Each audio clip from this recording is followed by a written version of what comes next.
أعزائي المشاهدين، مساء الخير. في هذه الأثناء في انتظار القرار اللي غتخرج به المحكمة من بعد إحالة المتهمين 25 على قاضي التحقيق. كنتظروا القرار اللي غتخرج به المحكمة. كنشوفوا السيارات اللي جابت المتهمين دخلات المستودع باش غادا تنقلهم.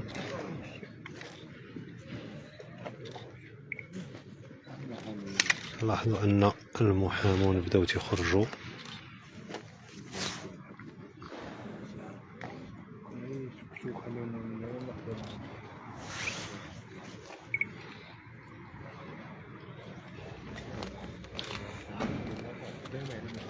للتذكير أعزائي المشاهدين، فنحن الآن في محكمة الاستئناف الدار البيضاء نتابع ملف ما عرف بالمالي إسكوبار الصحراء، بارون المخدرات.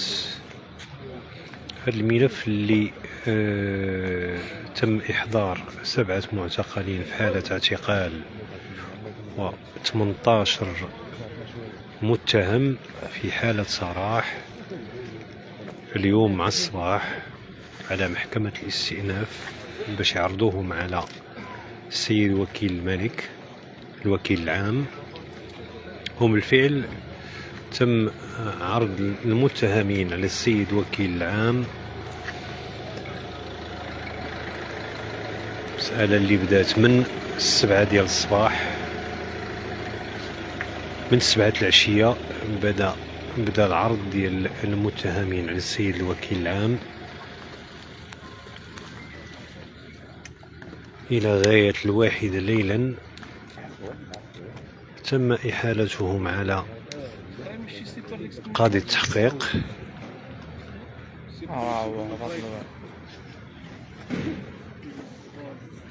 احنا الآن ننتظر النتيجة ديال قاضي التحقيق وقرار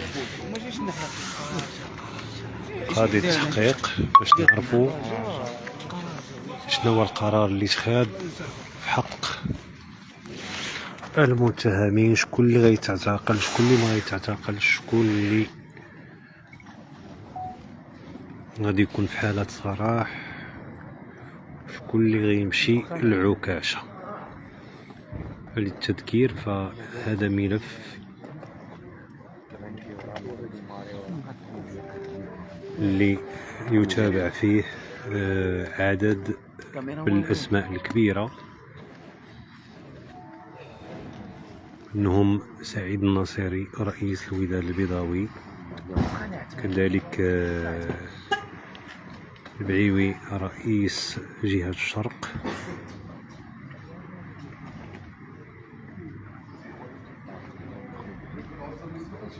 وجوج ديال لي نوطير. وللتصحيح فكنا ذكرنا ان كانت اشاعات اخبار كتقول ان هناك احتجاج صحفيين، صحفيه وصحفي في هذا الملف، الا اننا تاكدنا ان ما كاينش صحفيين في هذا الملف ديال سعيد الناصري ومن معه.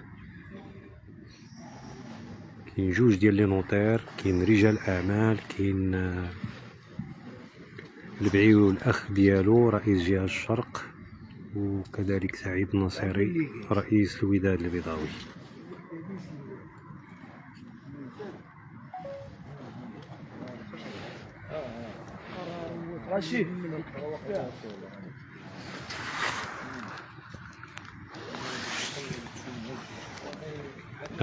كما قلنا احنا في انتظار القرار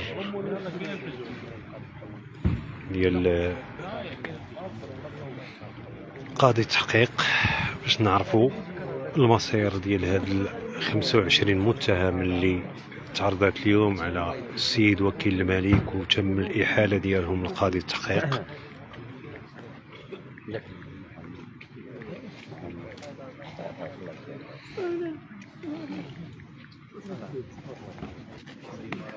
فالأسئلة ديالكم اللي كتطرح دابا في الكومونتير وهي علاش، كيفاش، اشنا هما التهم. ما غنقدروش نسبقوا الأحداث، غادي نتسناو صك الاتهام اللي غادي تعطانا مع القرار باش نعرفوا اشنا هما التهم اللي تنسبات لهاد المتهمين. غادي نعرفوا كاملين ان شاء الله شنو هما التهم بعد قليل.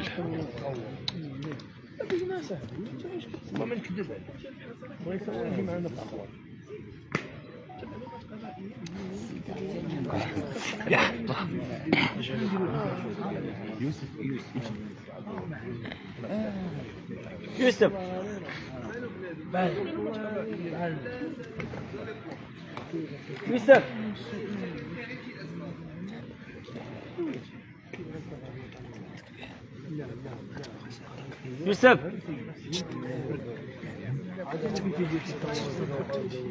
ياك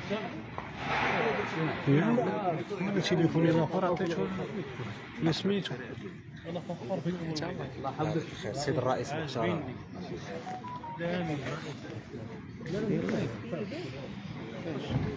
يا سميع مالك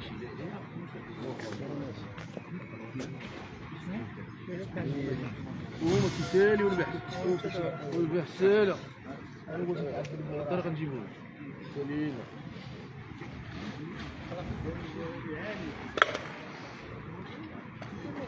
اغا ابراهيم، احنا لحد الساعه باقيين كنتظروا شكون اللي غيتعتقل، شكون اللي غيخرج. باقيين كنتظروا القرار ديال قاضي التحقيق باش نعرفوا شنو اللي واقع، شكون اللي غيخرج، شكون اللي غيتابع في حاله صراح، وشكون اللي غادي يمشي العكاشه.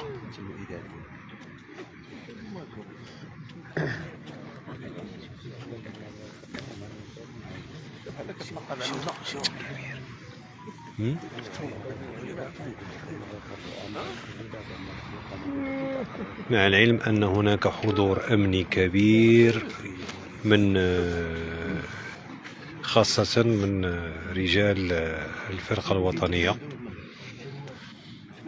اللي جاوا مع المعتقلين من الصباح باقين حتى اللابا. كذلك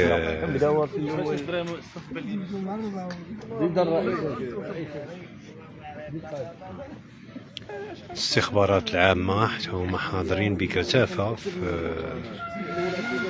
في هذا الملف، وكذلك رجال الأمن بالزي العادي حتى هما حاضرين بقوة.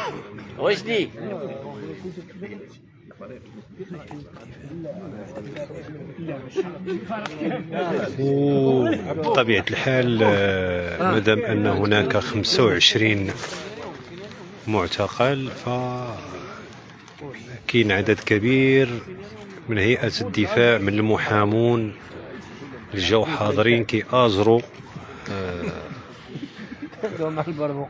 المتهمين.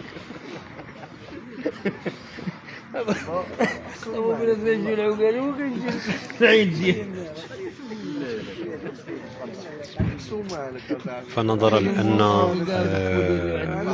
المتهمين كاينين من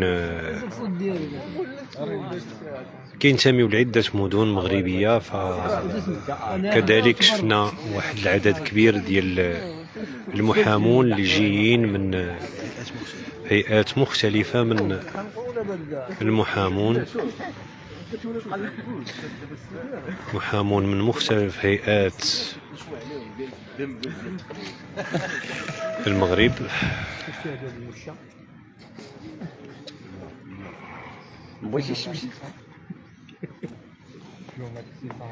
غادي يديروا في كاس العالم كيديروا مشوار الناس يقولوا له ما عندي واحد اخر. دابا غنشوفوا المشاش من اتجاه هادشي عادي لقيتهم بجوج هادو بجوج خير والله يتفهم معاك. هادي هي المشكلة اللي سبب النحس على سعيد النصيري.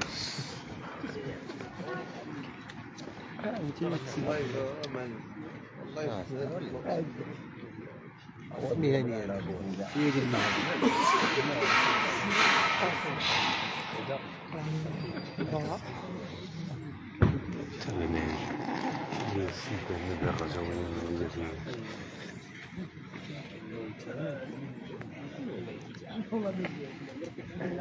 أعزائي المشاهدين، لا زلنا معكم في هذا البث المباشر وكنقولها وكنعاودها، راه باقي ما نقدروا نقولوا حتى شي واحد راه بريء ولا متهم ولا اولا اي متهم فهو بريء الى ان تثبت الادانه، والادانه كتثبت عبر حكم قضائي. واليوم راه ماشي هذه هي النهايه، راه ولو يكون اعتقال ديال اي واحد هذا ما تيعنيش انه راه داير او لا، راه ممكن ياخذ البراءه في الجلسات، ممكن بزاف د الحوايج، بزاف د المفاجآت، ولكن بحدود ساعه حنا كننتظروا البلاغ او لا القرار ديال السيد قاضي التحقيق اشنو اللي غادي يقول، اشنو اللي غيدار، اشنو اللي ممكن يخرج به. نحن في انتظار خروج المحامون باش يوضحوا لنا اشنو اللي غيوقع، اشنو القرار اللي سخات.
لا كنخليك دابا كنصوروا القرار يد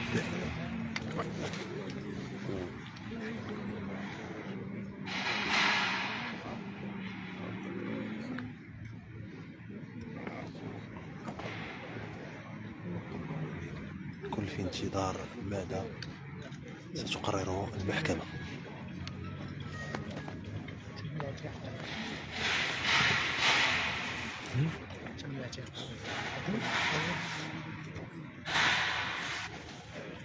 كيسجل رشدي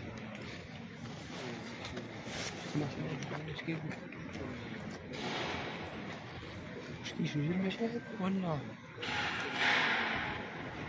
رشيد؟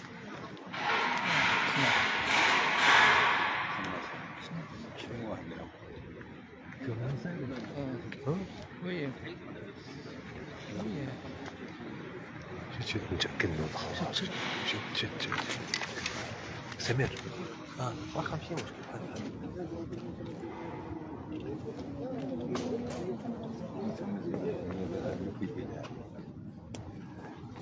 كبير.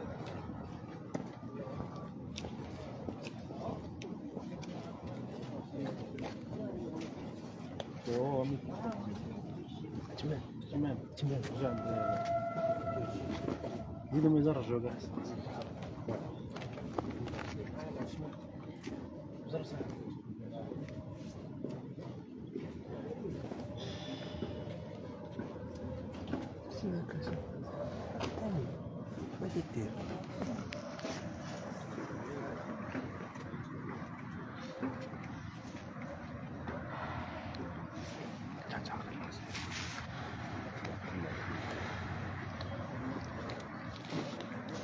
كبيرة.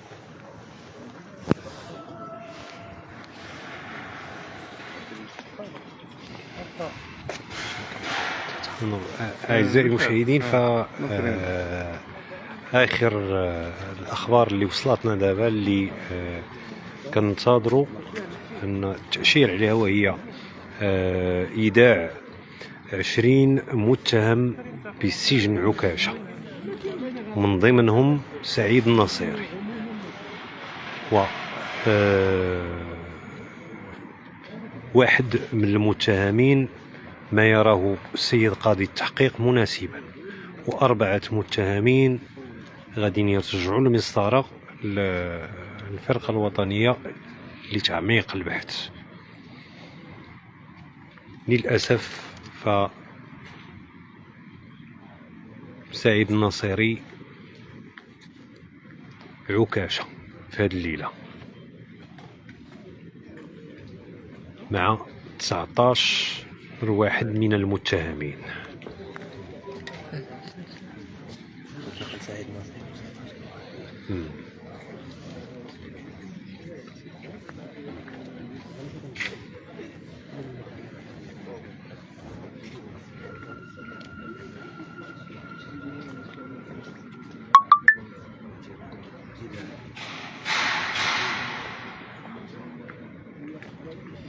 سأعيد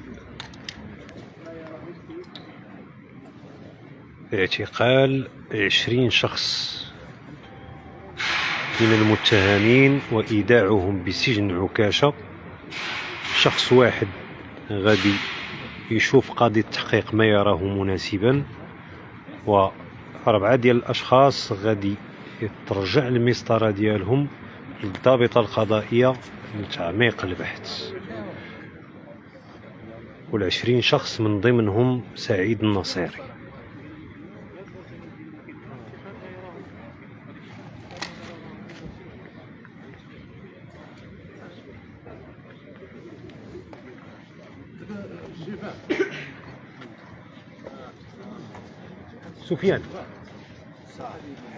سفيان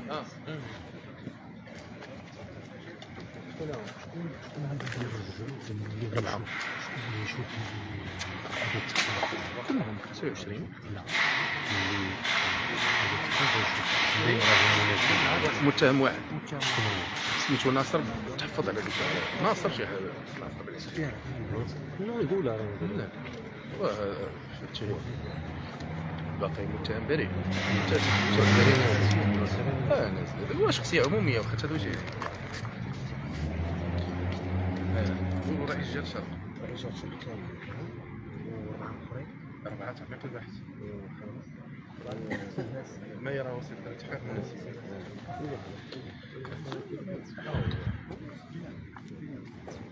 أعزائي المشاهدين، للأسف سعيد النصيري من ضمن المعتقلين في هذا الملف، من ضمن 20 شخص اللي غادا تعتقل، اللي غتحال إلى سجن عكاشة، و4 الأشخاص ستعاد المسطرة إلى الضابطة القضائية من أجل تعميق البحث، وشخص واحد اللي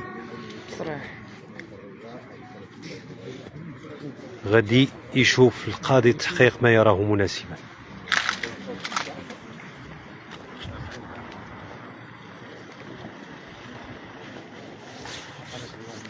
الفرقة الوطنية للشرطة القضائية على السيد الوكيل العام المالك محكمة السنة الطويلة 25 مشتبه به تم تقديمه من السيد الوكيل العام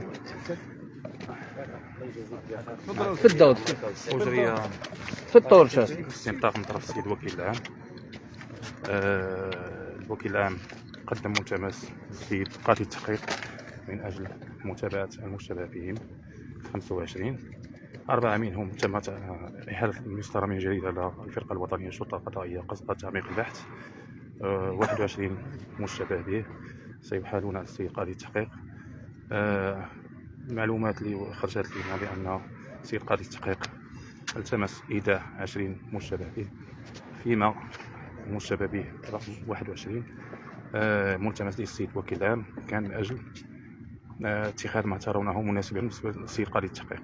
شنو هي التهمه استاذ اللي تابع بهم؟ التهم لحد الساعه لان المتابعه ديال السيد قاضي التحقيق مازال ما يمكنش اننا نجزموا في التهم المتابع بهم. كاين الاتهام اللي تحولوا به من عند السيد وكيل العام لحد الساعه باقي لحد الساعه المسطره باقا ما تحالتش عند قاضي التحقيق. يلا هي في طور الاحاله على السيد قاضي التحقيق، ما يمكنش نجزموا التهم المتابع بهم او التي التمس السيد وكيل العام من السيد قاضي التحقيق متابعه المشتبه بهم من اجلها. هذوك الربعه والسيد اللي تعمق البحث كاين تعميق البحث غيتحالوا الشرطه القضائيه الفرقه الوطنيه للشرطه القضائيه من اجل لا في حاله الصراحه من اجل تعميق البحث. هادشي اللي كاين بالنسبه للمعلومات اللي كاينه دابا. الشخصيات العموميه غيتم الايداع ديالهم في سجن عكاشه بطبيعه الحال ماشي القرار مازال عند السيد قاضي التحقيق. بينهم رئيس بينهم رئيس جهه الشرطه السيد بيوي والسيد سعيد الناصري ومجموعه من المشتبه بهم. شكرا.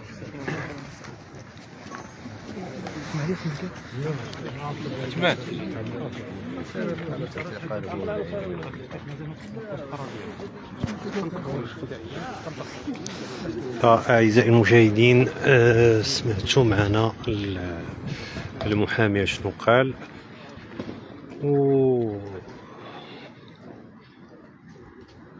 ردا على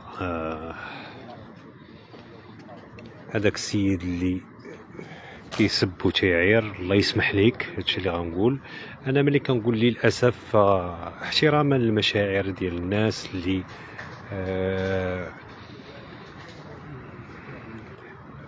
المتتبعين الوداديين، احتراما لهم حنا ما كنتشفاو في حد.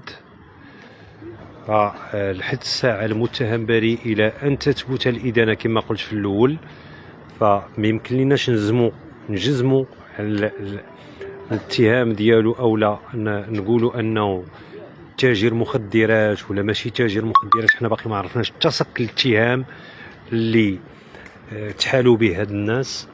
الور ما غاديش نبقاو نقولوا هضره خاويه. ف